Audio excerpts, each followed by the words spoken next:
సంఘటన దురదృష్టకరం. సంఘటనను ఎవరు రాజకీయం చేసేటువంటి అవసరం లేదు.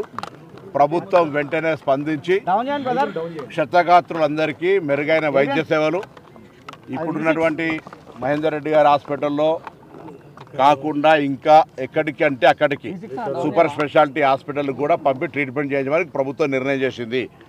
అదేవిధంగా చనిపోయినటువంటి వాళ్లకు అందరికీ ఇక్కడనే పోస్ట్ మార్టం చేసి వాళ్ళ యొక్క బాడీస్ని వాళ్ళ కుటుంబ సభ్యులకు అందజేయడానికి నిర్ణయం తీసుకుంది. ఈ దుర్ఘటన ఈ సంఘటన మీద విచారణ కూడా ప్రభుత్వం ఆదేశించింది. దాంతోపాటుగా మృతుల కుటుంబాలకు సంబంధించి ప్రభుత్వం తరఫున 5,000, ఆర్టీసీకి సంబంధించి 2,000, మొత్తం 7 లక్షల రూపాయలు ఇమ్మీడియట్గా తక్షణంగా గౌరవ ముఖ్యమంత్రి గారు ప్రకటించినారు. చికిత్స కొరకు గాయపడినటువంటి వాళ్ళందరికీ కూడా 2 లక్షల రూపాయల ఆర్థిక సహకారం అందజేయడం జరుగుతుంది. దీని తదుపరి కూడా కొంత ఇంకా పేదలు ఉంటే అక్కడ ఉండేటువంటి పరిస్థితులలో ప్రభుత్వం మాననీయ కోణం నుంచి పరిశీలన చేస్తే తప్ప ఎక్కడ కూడా ఎవరికి ఇబ్బంది కలిగే విధంగా ఉండదు. ఇందులో ఇది ఒక దుర్ఘటన. దీనికి సంబంధించి రాజకీయాలు మాట్లాడేటువంటి సరి అయినటువంటి సమయం కాదు. రోడ్డు లేదా తదితర విమర్శలకు సంబంధించినటువంటి వేదిక కాదు ఇది. వాటి మీద తదుపరి మళ్ళీ మాట్లాడదాం.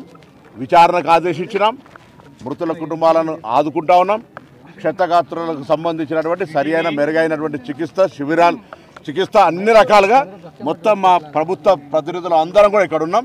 మొత్తం ప్రభుత్వం ఉంది. ఇప్పుడే టెలికాన్ఫరెన్స్ చీఫ్ మినిస్టర్ గారు, చీఫ్ సెక్రటరీ గారు, మా ఆర్టీసీ ఎండీ, సిపి గారు, కలెక్టర్ గారు, అందరు ఉన్నతాధికారులంతా కూడా ఇక్కడికి సంబంధించినటువంటి టిప్పర్ గుర్తిన సంగతి మీరు చూసినారు. ఇది ఇన్సిడెంటు, యాక్సిడెంటు.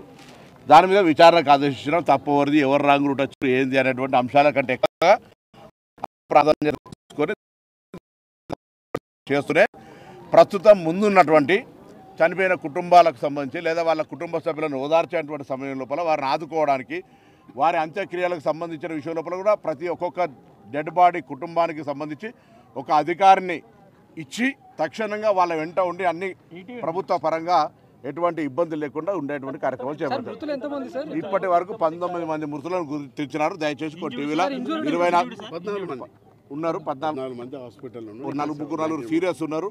ఏదున్నా ఈ నెంబరింగ్ లెక్కకు దయచేసి టీవీలలో కొద్ది 24 మందిని ఇస్తారు. అటువంటి పొరపాటు దయచేసి ఇది నాట్ ఎనీ కాంపిటీషన్. 19 మంది చనిపోయారు అధికారికంగా. డెడ్ బాడీస్ అక్కడ ఉన్నాయి.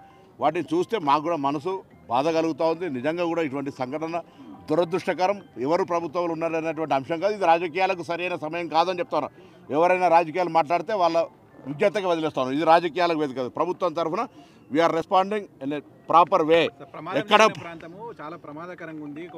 నేను అందుకే ఇవన్నీ ఇన్సిడెంట్కి మనం ముందు లోపలికి పోవడానికి సంబంధించినటువంటి ఆ స్థలం కానీ లేదా ఇతరత్ర అనేక అంశాలు ఉన్నాయి. వాటన్నిటికి సంబంధించిన విషయం లోపల మేము ఫస్ట్గా టాప్ ప్రయారిటీగా మెడికల్ ట్రీట్మెంట్, 2 చనిపోయినటువంటి కుటుంబాలకు సంబంధించి, దాని తదుపరి అక్కడ ఉన్నటువంటి ఫెండర్లకు సంబంధించిన విషయంలో ప్రయారిటీ చేస్తారు. దయచేసి ఈ యొక్క అందరు గుర్తిస్తూ ఉన్నారు. అందరు జరుగుతుంది ఆ కార్యక్రమం. మీరు కొంత మనం అంతా ఫెసిలిటేట్ చేస్తే ఆ కార్యక్రమాలన్నీ కొనసాగుతాయి. దయచేసి అందరు సహకరించండి. ఈ కార్యక్రమంలో జరిగిన ఎందుకు చెప్పిన ఇప్పుడు ఇవన్నీ మాట్లాడతామని చెప్తాను. మళ్ళీ మీరు వెళ్ళకుంటే అప్పుడు రోడ్డు గురించి మాట్లాడతాం. రోడ్డు ఎప్పుడు శాంక్షన్ అయింది, రోడ్డు ఎందుకు లేట్ అవుతుంది, ఏం గమనించాలని, ఎవరు కేసు వేస్తా ఉన్నారు, ఏం జరుగుతున్నాయని వివరాలన్నీ తెలుసు కదా మీ అందరికీ. ఆవేదన ఉంది. నేనే తప్పులు వాళ్ళ గురించి వాళ్ళు మాట్లాడింది ఎవరేమంటారు బ్రదర్, వాళ్ళు మాట్లాడిన దానికి ఎవరేమంటారు. అందుకే దాని డెప్త్ డిస్కషన్కు స్కోప్ లేకుండా ఫస్ట్ ఇవన్నీ ప్రయారిటీ కదా. సురక్షితం అని ఏం చేస్తారు? ఎదురుగా గుద్దుతుంది ఆర్టీసీ బస్. ఏం చెప్తారు? ఎదురుగా గుద్దుతుంది ఆర్టీసీ బస్ తప్పైనా? అరే ఆర్టీసీ బస్సు. అందుకే నేను చెప్తాను, road safety is the top most priority. రవాణా శాఖ తరఫున రోడ్డు భద్రతకు సంబంధించి ప్రజలను అవగాహన కలగడానికి పాఠశాల స్థాయి నుంచి చేస్తున్నాం. చెకింగ్స్ చేసిన ప్రజల సహకారం అవసరము.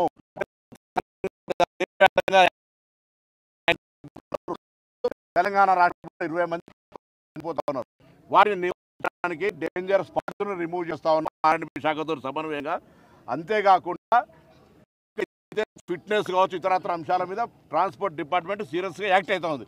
బట్ ఇది నెగ్లిజెన్సీ, ఒక ఇన్సిడెంట్ ఒక యాక్సిడెంట్గా మారినప్పుడు తప్పకుండా దాన్ని విచారణ చేసి అన్ని రకాల చర్యలు